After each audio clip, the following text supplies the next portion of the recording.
encore, parce que les moyens de Timo, je ne les connais pas, parce que... On va leur demander de venir simplement. Pendant que je regarde pas, ils se reproduisent. Ah, c'est ça, ça va très vite. Oui. Ils ne sont pas tous aussi jeunes que ça. Hein. Ah, je vais demander en tout cas à tous les membres de mon équipe qui sont présents ici ce soir de venir, comme ça au moins on n'aura pas à les citer, on verra leur tête. Donc il y avait Christophe Lemaire qui est là-bas, donc c'est facile pour lui de descendre. Il y a Gilles Esposito, Jean-Baptiste Herman, il y a Marc Fillon qui est là ici.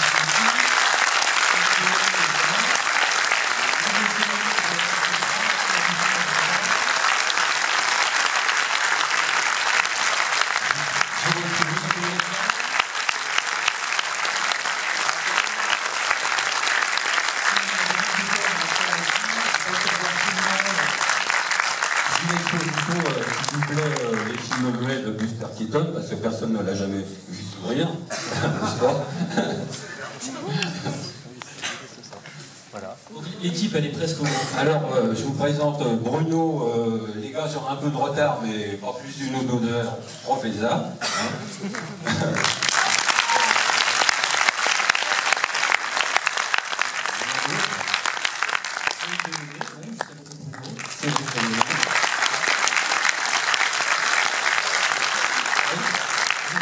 Donc, qui ne lâche jamais ce objectif. Oh, il est là. Avec toi, il savait pas que tu là. Marc Toulek a été important pour la revue. Plus qu'important, primordial. Je me disais, si un jour je trouve un alter ego qui bosse comme moi, on va tout casser. Moi, je l'ai trouvé, il est là. On ne s'est pas vu depuis je ne sais pas combien de temps. Il m'envoie des cassettes. Dans les toilettes, ça s'expliquait. Mais je veux dire, Marc Toulek a été quelqu'un de rigoureux, plus rigoureux que moi. Il était capable de traverser tout Paris pour aller chercher une meilleure photo, légèrement meilleure pour faire notre couverture. Il écrivait plus vite que son ombre. Quand un collaborateur était un petit peu en retard, Marc Toulek écrivait dans la nuit l'article et le gars venait au petit matin en disant voilà mon article sur le Coco, il est déjà écrit, je l'ai fait. C'était Marc Toulek qui avait donné une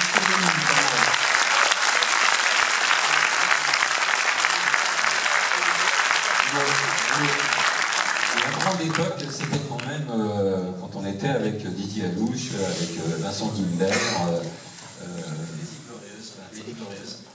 Oui, les 10.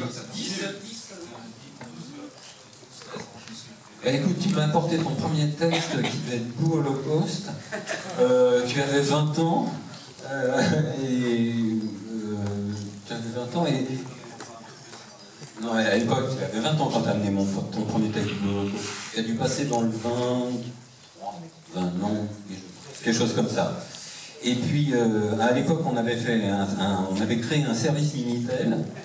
Et tu t'étais tapé, je sais pas, 500 chroniques de films à la suite, c'était dingue, pour nourrir justement ce service Minitel. Il s'en souvient pas. Si, tu avais fait des fiches, oh, 500, peut-être 400, en fait, tu en avais fait énormément. Non? Enfin bon. Alors. Vous êtes bien Marc Toulek. C'est pour dire que Céline Cour avait été en chef pendant très longtemps. On n'était pas toujours d'accord. Par exemple, le manga, on n'était pas du tout d'accord. Moi, j'adorais ça, toi, t'adorais ça. Mais toujours est-il que nos disputes, quand disputes il y avait, qui étaient plutôt qui étaient constructives, étaient toujours dans le sens du bien de leur vue. Et Dieu sait qu'on a rayonné sur le genre pendant assez longtemps. Voilà. Terminer les présentations, du coup, c'est l'aparté rétro-historique. Tout le monde est là, il n'y en a pas d'autres de Malmövis? Ils sont presque tous là, en fait. Il y a Alexandre Bustillot aussi qui est dans la salle, qui écrit encore toujours, en fait, et qui est caché derrière un bonnet, donc il faudrait qu'il vienne, en fait, Alexandre. Il n'y a pas des timides, là, qui sont restés? Mais vas-y, viens, merde.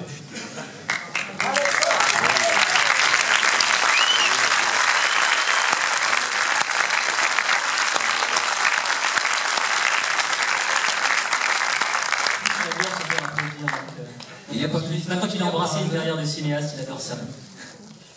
Et donc Alexandre Bustillot, je m'étais arrêté à Alexandre Poncet, donc Gilles Esposito, Christophe Lemaire, forcément, Jean-Pierre Puter, c'est Marc Toulek. On est à 80% de tout ça. Donc une pensée pour ceux qui n'ont pas pu venir, qui sont en vie, hein, Il y a aussi, il n'y a pas Christophe Bire ici. Pardon ? Il n'y a pas Christophe Bire, non, il n'est pas là. Christophe Bire n'a pas pu venir non plus. Ah, il n'a pas pu venir. L'auteur des Nains au cinéma. Les Nains étaient en recherche d'auteurs et ils ont trouvé qui parlait. Également le dictionnaire l'érotisme et de la pornographie, qui personnellement ne me quitte jamais.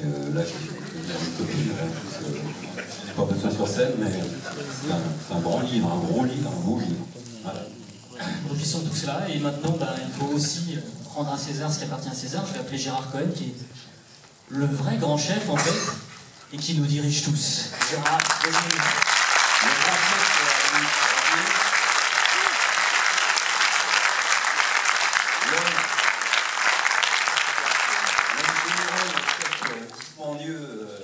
très respecté dans la rue Rodil. Ça fait 11 ans que je t'ai remis les rênes du pouvoir. Tu as transformé la revue, tu l'as embellie, comme je disais tout à l'heure, tu lui as donné plus de pages. On s'était fait des promesses mutuelles, à savoir que tu gardais les collaborateurs, tu l'as fait. pas tous. Il y en a qui sont partis, tu les as pas fait, je veux dire. C'est un petit peu notre deal en quelque sorte, que tu gardes les collaborateurs. Tu m'avais demandé de poursuivre le Fantastic Guide, et je le poursuis toujours, mais je ne le rattrape pas. Donc ça fait quand même 11 ans que je collabore à cet article, et on s'était promis de faire ça quand même. Et on l'a tenu, je trouve que c'est bien, quoi, sans signer quoi que ce soit. Moi je voudrais qu'on applaudisse encore une fois très chaleureusement Jean-Pierre Peters, parce qu'il n'y a pas 10 créateurs de presse en France comparables à Jean-Pierre Peters, parce qu'il y a plus de 3000 titres en France de presse magazine. Mais des titres comme Mad Movies, il n'y en a pas plus de 10, qui ont été créés avec deux idées, c'est l'amour et la passion. Et c'est l'amour de Jean-Pierre pour le cinéma, sa passion avec toute son équipe pendant des années, qui eux-mêmes étaient des fous passionnés. Et ça a donné Mad Movies, et on est bien content d'avoir 40 ans. Oui, tout à fait.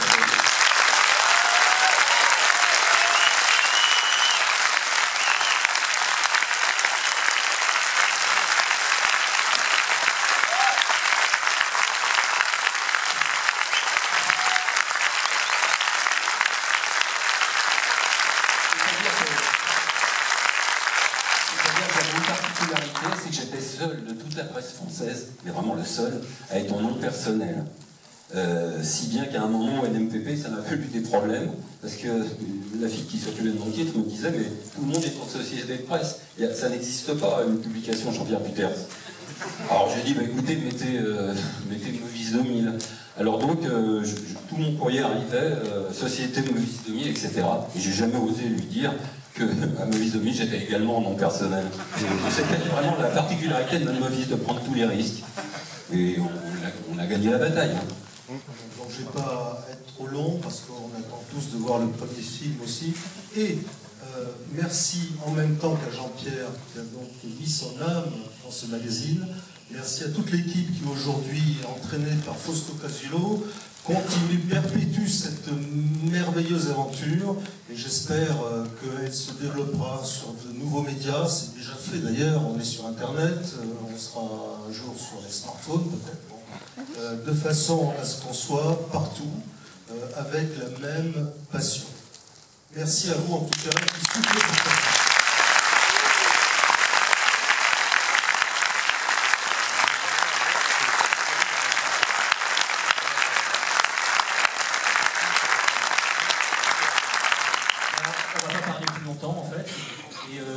Et donc vous allez voir Maniac, un film réalisé par Franck Calfoun, produit par Alexandre Aja et Thomas Landman, et écrit par Grégory Levasseur et Alexandre Aja, remake, donc, comme son nom l'indique, du chef-d'œuvre de William Lustig.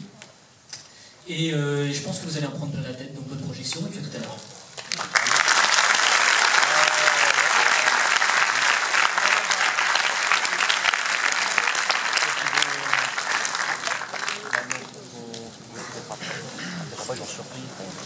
En fait, on était peut-être pas.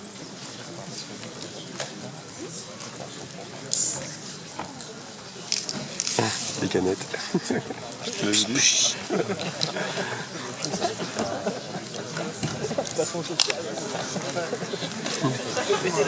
Non, c'est bon, j'ai rien vu. Ouais, on va être un peu plus.